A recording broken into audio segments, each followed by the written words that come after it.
సైబరాబాద్ లాంటి ఒక సిటీని క్రియేట్ చేసిన వ్యక్తి. మనస్ఫూర్తిగా చెప్తుంటే అది చాలాసార్లు రోడ్డు మీద వెళ్తుంటే, ఫ్లైఓవర్స్ మీద వెళ్తుంటే హైదరాబాద్లో ఒక రాళ్ళు రప్పల మధ్య ఒక నగరాన్ని చూడగలిగిన వ్యక్తి.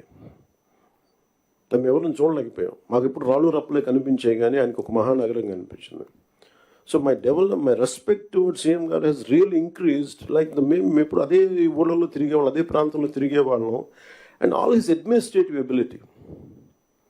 కొంత అడ్జస్ట్మెంట్స్ తప్ప కొన్నిసార్లు కొన్ని పాత జియోస్ కావచ్చు, కొన్ని ఓల్డ్ రూల్స్ అండ్ రిస్ట్రిక్ట్ చేయొచ్చాము, కానీ వాటిని మధ్యలో బ్యాలెన్స్ చేసుకుంటా ఆయన స్టేట్ని, యూనిఫైడ్ స్టేట్ని ఆయన తీసుకొచ్చిన విధానం కానీ, ఇప్పుడు ప్రజెంట్ స్టేట్కి ఈ అప్పులు వారసత్వంతో అప్పులు, కష్టాలు, ఇరెగ్యులారిటీస్తో వచ్చిన ఈ రాష్ట్రం కానీ ఆయన లీడర్షిప్లో కొనసాగాలి అంటే all of you have to really we need your support.